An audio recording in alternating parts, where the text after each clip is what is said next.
All right, so how do you use a proportional um, compass? This is my compass here. It's was made in the 30s, 40s, 70s, something like that. The company's still building these, making these. So you can get these used, stainless or brass, for between 45 and $120. You can get some perfectly good ones on eBay or Amazon that are plastic. They're a little longer and they're probably more user friendly for artists. This one, you can be pretty precise with it, but it's not necessary, especially for drawing. I would suggest using the plastic ones because you don't have to worry about poking yourself, dropping them, breaking them, and they work just as well. So you've got looks like a chopstick basically. um, you have you have two things you can do with this. You can divide circles on this side. It says circles here. Come on, focus. It's got circles here and it's got lines on the other side. So what you do with this is you can enlarge or decrease the size of a measurement you have.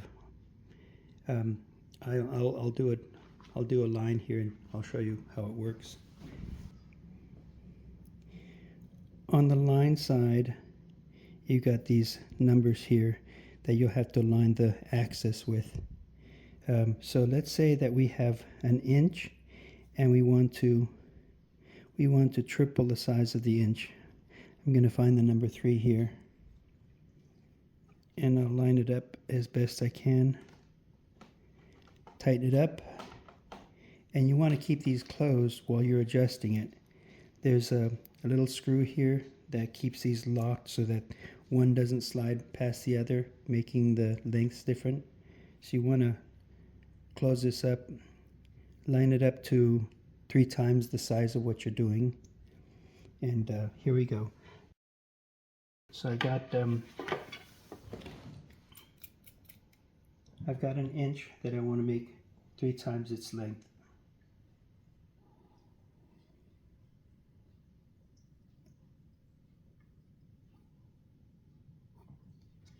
So you can see that that's an inch right there.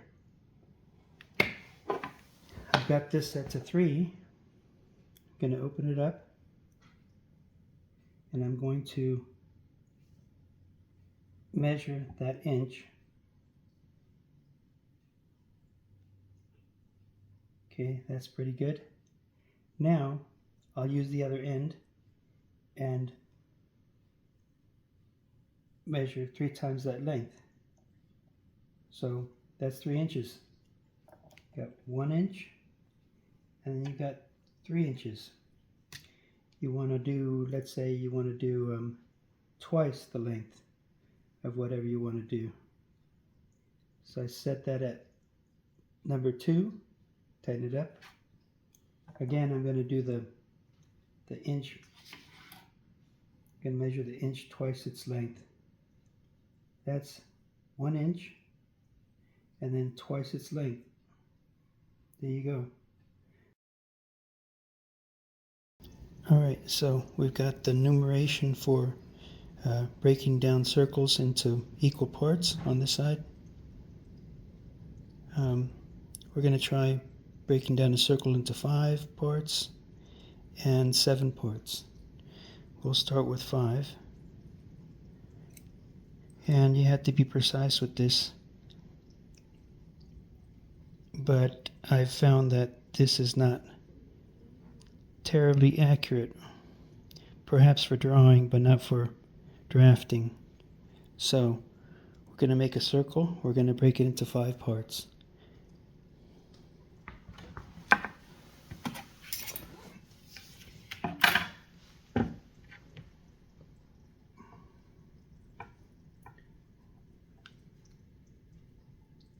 That's our starting point.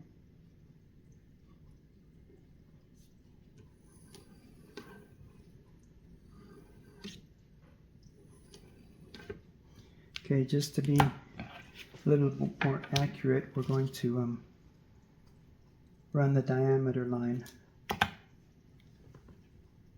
across. So there's the diameter line. We have this set at 5 equal parts around the circumference. We should be able to start on this point, work our way around, and the other point, the last point, should end up on this line. That's the way it's supposed to work. So here we go.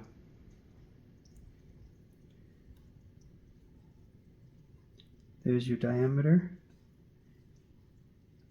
We want to try and make sure it's perfect. Tighten it down. Now we're going to use the other side to break it down. So I'm going to start here, and I should end up exactly on that point. There's 1, 2, 3, 4, and 5.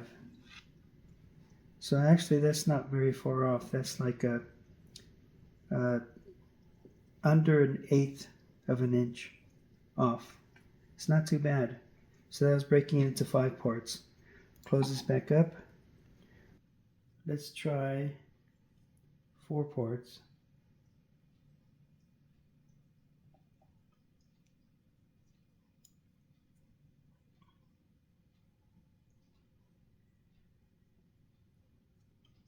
Okay, we're set that at 4. That's our first line right there.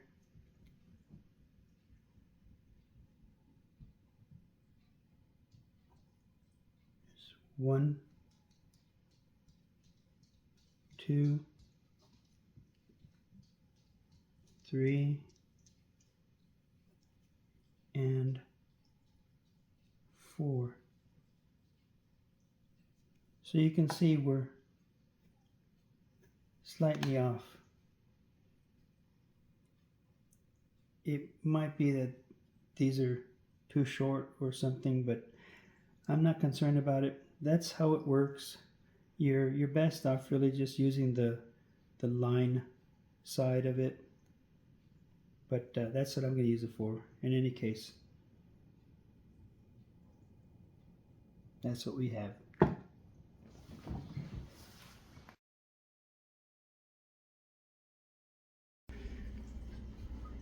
So I'm taking these dividers and cleaning up the mating side of them so that they slide better.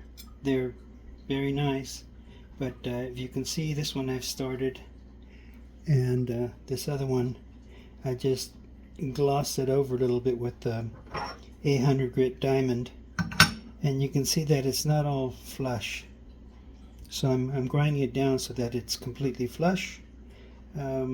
Also, when you put them together, you'll notice a gap in the middle.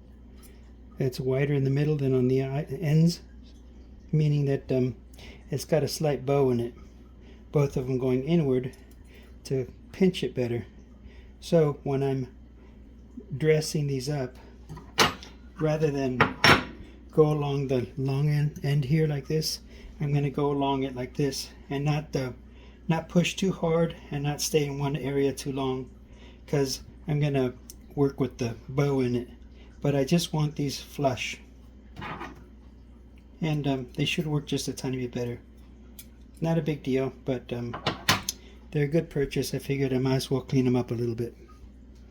So I will start up the second one.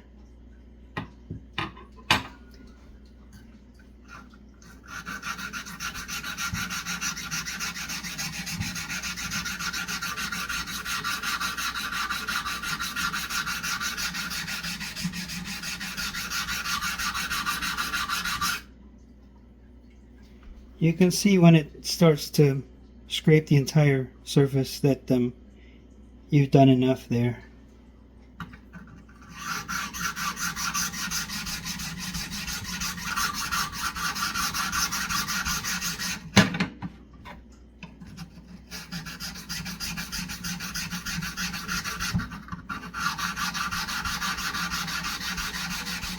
Again, you don't want to push too hard because then you'll make the scratches too deep, and then they'll be harder to clean up with a finer stone.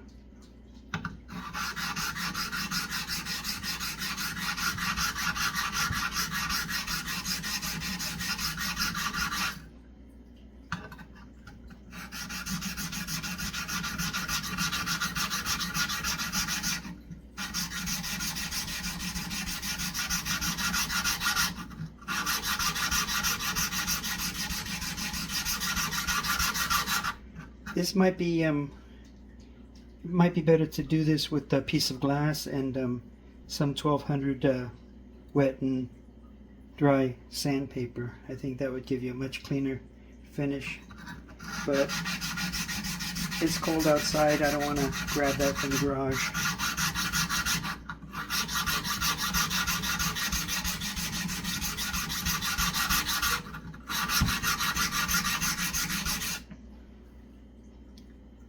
Once I get it all flush, then I'll go ahead and use this 800 grit, and then I can go down and polish it more if I need to, but I think that's going to be just fine. We'll do a little bit more of this and then I'll finish off. Okay, all done with the stone, and we'll move on to using this diamond.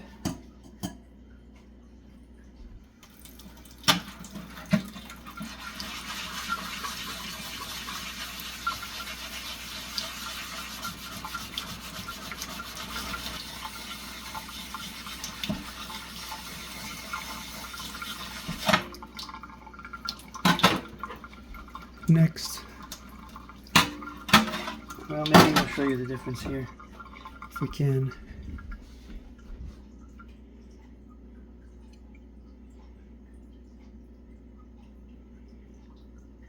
This one hasn't been done, it's still rough. This one's a little bit more polished out.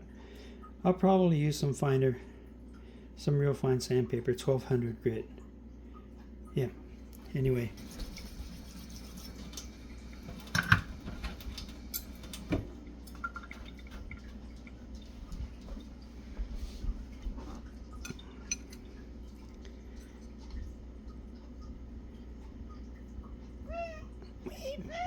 Kitty.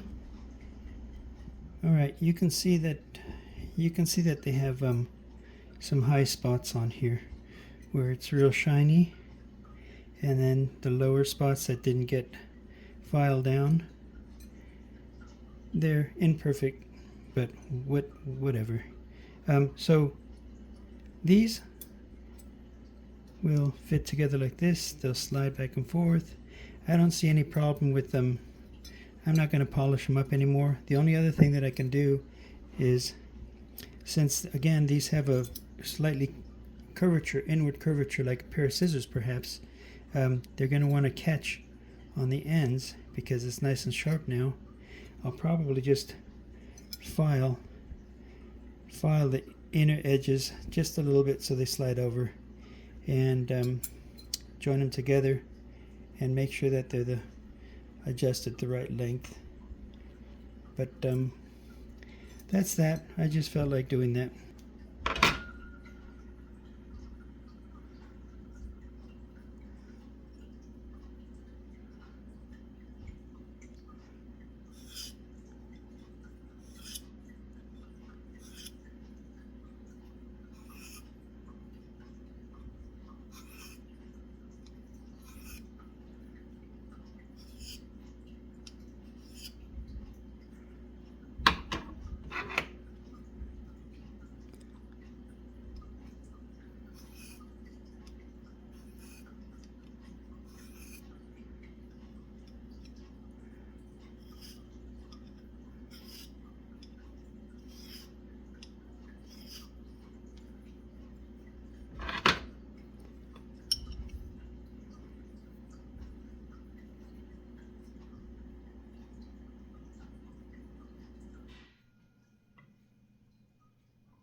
That screw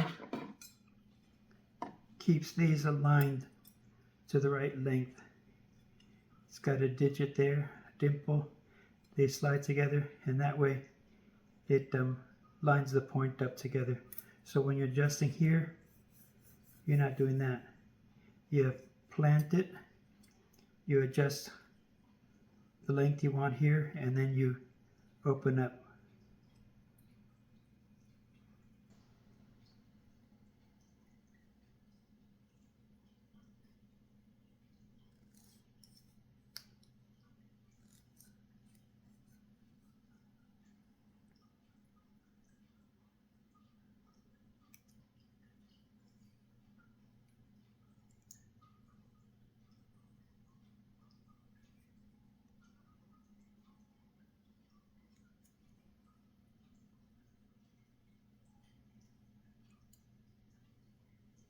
Alright, besides resurfacing the mating sides, I went ahead and I put a little angle on the edge of the pointer, so when these close up they don't catch on the edge like a pair of scissors.